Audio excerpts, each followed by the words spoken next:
Kalau ketemu perawat atau dokter atau apapun itu, hati-hati, jangan-jangan itu bukan manusia.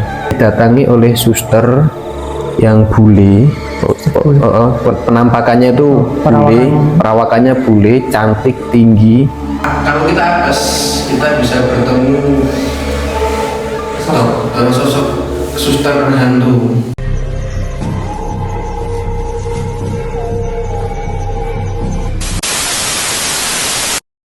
Assalamualaikum warahmatullahi wabarakatuh. Kembali lagi ke channel kisah nyata. Karena kemarin kita kabarnya agak error, jadi kita itu ngobrol tapi nggak kerekam. Jadi kita sambungin lagi untuk episode yang kemarin itu, untuk diceritakan kembali hari ini. Iya, karena kemarin kameranya sempat mati tapi kita nggak tahu ya. Nggak tahu karena nggak ada yang jaga. Iya. Cuma berdua. Iya, karena nggak ada yang jaga terus mati, nggak tahu. Padahal itu udah lumayan lama ya, berapa menit? 25 menitan lah. 25 menit dan nggak kerekam. Dan ini sebenarnya adalah hari yang berbeda, di mana hari yang berbeda dengan waktu kita tag kemarin. Jadi kemarin sampai mana ceritanya ya? Sampai nggak jadi kencing di kamar mandi itu. Oh iya, ya itu pengalaman yang lumayan membuat saya merinding dan nggak terlupakan sampai sekarang, yaitu ketika saya kencing di RS itu. Kemudian saya cuman ada 3 ke kamar mandi yang nyala, kemudian saya masuk, saya persiapan kencing, kok ternyata di depan mata persis itu ada peringatan, hati-hati jangan membuang sampah sembarangan, nanti Suster Endang datang. Itu seketika langsung kemarin sampai itu ya? Sampai itu ya. Sampai Suster Endang ini. Iya, setelah itu terus ketika saya langsung nggak mau kencing di tempat itu untuk saat itu. Nah, kemudian untuk amannya saya langsung cari tempat lain di kamar mandinya. Saya langsung cari tempat kencing yang lain ya. Pikiran saya cuman ada musola, karena bangsal-bangsal yang lain kan otomatis dah terkunci semua kan. Gitu ya. Jadi cuman ada pilihan kamar mandi musola sama kamar mandi yang umum seperti di dekat-dekat parkiran itu kan biasanya. Tapi ada agak jauh itu tempatnya dari bangsal. Agak jauh dan jalan ke sana lumayan sepi. Pikiran saya yang aman adalah musola, karena musola aman itu. Iya. Karena musola adalah tempat untuk orang-orang beribadah, harusnya aman ya. Aman, harusnya nggak ada apa-apa. Karena dipenuhi oleh cahaya iman di situ. Nah, tapi masalahnya ketika saya keluar bangsal terus menuju musola itu saya melewati lorong khas rumah sakit zaman Belanda. Jadi ada tugu atau kayu itu bentuknya. Iya, jadi tiangnya itu ya. Rumah sakit zaman dulu banget itu kan tiangnya kan pakai kayu yang gede-gede dicat putih itu kan. Iya. Dan lurus lorongnya, semakin ke sana semakin gelap dan pencahayaannya pun nggak maksimal. Agak redup itu kan. Agak redup. Jadi saya harus melewati lorong itu kurang lebih sejauh berapa meter ya? Antara 200-an meter lah ya untuk dari melewati lorong. Dan ternyata dari tempat bangsal isolasi sampai ke musola itu sama sekali gak ada orang. Sekali suster perawatnya sama sekali gak ada orang. Dan di situ saya ingat ada urban legend, tapi saya lupa entah di rumah sakit itu entah di rumah sakit lain, tetapi kayaknya di rumah sakit itu pernah ada yang bilang kalau malam-malam melewati lorong rumah sakit itu, dan kalau ketemu perawat atau dokter atau apapun itu, hati-hati, jangan-jangan itu bukan manusia. Nah, di tengah perjalanan yang sepi, tengah malam, kemudian yang semenyeramkan itu dengan kondisi bangunan yang looknya menyeramkan banget, yang auranya juga menyeramkan, saya lihat itu terus ya udahlah ya, jalan aja bismillah gitu kan. Penting aman. Iya. Itu kemudian sampai ke musola, ternyata musola pun juga Sama. sepi, sepi, gelap, sepi, dan nggak ada orang sama sekali. Jadi ya mau gimana, berani-beraniin langsung kencing di situ, terus kemudian cabut balik ke kamar tempat ibu dirawat lagi gitu. Untungnya nggak papasan sama suster Tower Legend yang katanya itu hantu atau Iya, saya bayangin kok malah nganu toh. Gimana kalau waktu saya kencing di situ terus kemudian papasan sama suster Endang itu toh. yang nggak dari kamar mandi itu ya. Iya, jangan-jangan malah membutuhkan saya itu kan. Ya, Ngeri-ngeri sedap. dia cukup kalau itu cukup membuat saya penasaran, tetapi kok belum dapat jawabannya ya. Barangkali teman-teman yang tahu jawabannya, di sekitar rumah sakit tua di Kota Magelang ada peringatan hati-hati terhadap suster Endang itu. Sebenarnya itu siapa suster Endang itu? Kan Atau udah meninggal di situ atau di kamar Iya. mandi itu atau di mana itu? misterius, misterius. Belum ketemu jawabannya. Dan saya ini Mas Faid, ada satu cerita lagi yang baru saya ingat, itu saya pastikan itu urban legend di rumah sakit itu. Di rumah sakit tersebut. Di rumah sakit tersebut ini pernah saya ada diceritain sama orang yang bekerja di situ. Sebenarnya orang cerita ke adik saya, terus adik saya menyampaikan ke saya gitu, orang yang kerja di situ. Kalau dulu itu pernah ada pasien di satu bangsal, tapi nggak tahu bangsal yang mana, itu saatnya waktu minum obat itu dia didatangi oleh suster yang bule.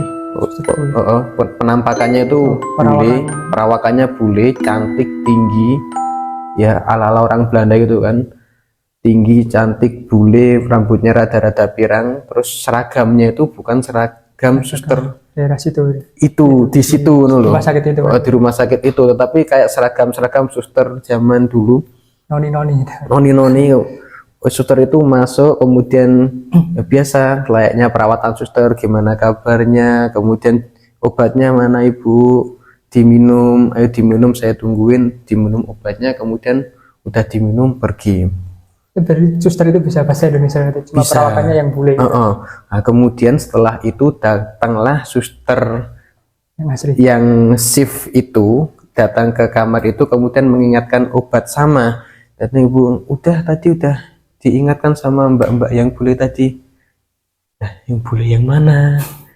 Di sini. Kaget itu. Iya, kaget itu, pasti kagetan karena di sini tidak ada suster yang bule. Tapi itu tadi beneran ada suster yang mengingatkan jangan lupa minum obat, dan perawakannya bule dan ditungguin minumnya. Dan kemudian ternyata ketika ada suster yang asli datang, kok ternyata sebenarnya tidak ada suster di situ yang perawakannya Kayak orang-orang Belanda. iya Eropa gitu. Eropa itu. Nah, itu kayak misterius juga ya. Di pasiennya itu juga gak nyadar ya kalau ada Gak nyadar. Indonesia. Itu apa ya itu ya? Ya, mungkin emang peninggalan Belanda juga kan, mungkin itu suster-suster dulu. Iya, sekali lagi tolong dikonfirmasi ya teman-teman ya, bagi yang tahu ya, karena ini juga kita ada menyampaikan cerita dari mulut ke mulut ya. Kebetulan tempatnya sama dengan kejadian saya waktu itu. Mas Ibnu gitu ya. Oh, ada cerita lagi yang mungkin menyeramkan dari situ. Di lorong yang tadi saya lewat itu, yang katanya sering ada suster-susteran dan dokter atau dokter-dokteran itu yang bersifat metafisik, astral itu. Ketika malam kita lewat situ, katanya itu kalau kita apes, kita bisa bertemu sosok suster hantu tersebut ketika sedang mendorong ini, dan katanya itu tanpa muka. Apa? Tanpa muka. Gak ada. Jalan-jalannya nggak ada sama sekali. Rata. Jadi kalau gimana ya, jadi bisa dibayangin nggak ketika malam hari kita ada di lorong rumah sakit tua zaman Belanda, kemudian kita ketemu dokter atau suster sedang pakai dorong kursi roda atau troli rumah sakit, terus kemudian kita sapa, malam Bu, selamat itu kan, ayo Nggak asik ya. nggak asik. sangat sangat sangat tidak asik sih. Apalagi kalau orang Jawa ketemu orang walaupun nggak dikenal biasanya nyapa Iya. kan.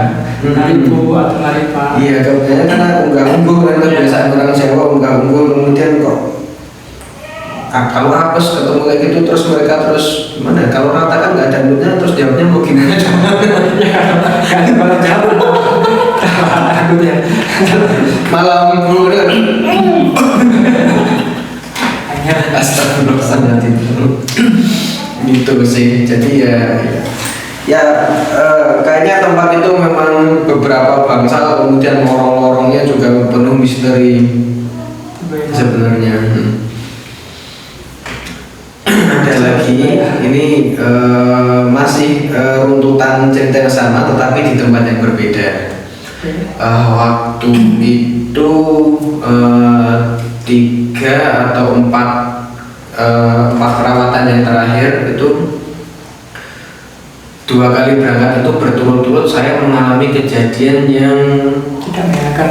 ya yang cukup misterius.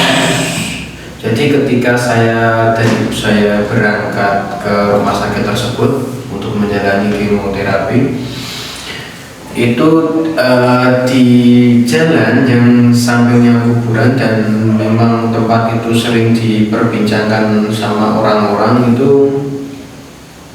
itu di kap mobil saya depan itu berasa seperti terdengar seperti ada suara benda berat yang jatuh, kotak. Nah, ketika ada sesuatu yang terdengar jatuh, otomatis saya harus menepi. Dan keluarlah saya untuk mencari apa sebenarnya yang jatuh. Terus beberapa meter saya cari ke belakang, nggak ada apa-apa yang jatuh ternyata. Dan itu nggak ada orang yang ngambil loh ya, itu karena masih kelihatan kan dari spion, dan kemudian saya langsung keluar nyari ke belakang, nggak ada yang jatuh. Kemudian saya cek di kap mesin, di dalamnya itu siapa tahu kan ada Benda atau barang. iya part-part mobil yang jatuh kan susah juga kita ngantar orang sakit, tapi kemudian kok di mobil ada benda yang hilang, sesuatu yang hilang dari mobil sehingga menyebabkan trouble, dan ternyata nggak ada sama sekali. nggak ada sama sekali. Kap mesin masih utuh dan saya cari ke belakang juga tidak ada sesuatu yang jatuh. Itu apa ya? Iya, saya kurang Sesuatu tahu. yang janggal ya. Janggal. Nah, kejadian yang kedua setelah itu, kemudian perawatan berikutnya itu di tempat yang sama tetapi titik yang berbeda, setelah ada jarak beberapa meter gitu terjadi kejadian yang sama lagi. Di kap mesin ada benda yang jatuh, petak, kemudian saya cari dan saya cek ternyata nggak ada apa-apa. Kejadian terulang lagi di lingkungan yang sama. tempatnya agak berbeda. Tempatnya berbeda tapi jaraknya agak tempatnya berbeda, tetapi cuman beda titik, mungkin berapa meter, nggak nyampe 10 meter kayaknya. Deket banget. Itu 2 kali berangkat ke sana dan mengalami kejadian yang seperti itu, yang misterius di lingkungan yang sama, di mana tempat itu juga makam, lingkungan makam tersebut juga menjadi perbincangan orang-orang di situ. Daerah situ banyak katanya ada ya, kecelakaan, kemudian ada apa, dan kebetulan itu terjadi di area situ. Jadi entah ya, mungkin. Dan sekarang juga misterius sebenarnya apa yang jatuh di bawah kap mesin saya. Apakah itu kepala, pundak, lutut kaki kan. Siapa tahu kan, karena waktu malam di situ juga katanya juga sering banyak ada sosok yang cuman berdiri memakai baju putih berambut gondrong, Penampakan aja sering ada penampakan di daerah situ berarti. Katanya, tapi saya juga belum pernah melihat. Semoga juga nggak pernah melihat. Iya, nggak enak. Kalau Mas Faid pengen melihat, saya doakan supaya. Males banget ya orang kayak gitu lihat-lihat ya gitu. Tapi pernah? Apa? Tapi pernah? Belum pernah. Alhamdulillah. Maksudnya yang di jalan-jalan lihat jalan-jalan gitu. Pernah. Cuman waktu dikerja dulu-dulu itu ya. Iya. Tapi kalau di rumah sebenarnya masih ada cerita, tapi enggak mesti ceritain nanti enggak kepikiran. Iya, nggak usah diceritain kalau yang di rumah nanti kepedean. Kalau kepedean nanti narsis, kalau narsis nanti pengen keluar ya kan. Ya. Kalau menunjukkan diri kan siapa yang bingung. Bingung sendiri. Lihat kedua kalinya Mas. Gitu Mas Faid cerita saya di tempat rumah sakit tua itu, rumah sakit peninggalan Belanda itu. Di daerah kota Magelang ya. Iya. Rumah sakitnya. Daerah kota Magelang. Menyeramkan pokoknya. Ya, mungkin teman-teman ada yang tahu atau kerja di situ. Saya dikonfirmasi cerita kayak tadi. Iya, bisa konfirmasi kebenarannya ya. Atau syukur-syukur ada cerita tambahan. Oh, yang ini belum, ceritakan aja di situ. Nanti tulis saja di kolom komentar. Tulis saja di kolom komentar. Kalau rumah kita dekat, ya siapa tahu bisa jadi narasumber sekalian kan. Sekalian, nambah silaturahmi. Nambah saudara. Ya. Gitu. Udah, cerita saya cukup sampai di situ. Mungkin episode yang akan datang mungkin ada narasumber yang akan datang untuk menceritakan hal-hal yang misterius, horor. Jadi temannya Mas Ibnu ya, nanti sama saya. Kadang-kadang sama Mas Faid, kadang-kadang sama saya. Gitu ya. Ya, gantian. Fleksibel lah, dinamis lah. Tutup. Ya. Oke teman-teman, sampai di sini cerita kita untuk episode kali ini. Jangan lupa dukung kami. Caranya gimana? Dengan cara like, komen, dan subscribe, dan jangan lupa share ke teman-teman.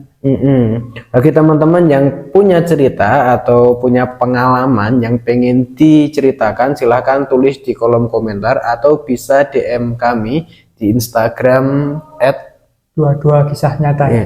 22 kisah nyata. Kami tunggu partisipasi kalian. Sekian dari kami. Sampai jumpa di episode berikutnya. Assalamualaikum warahmatullahi wabarakatuh.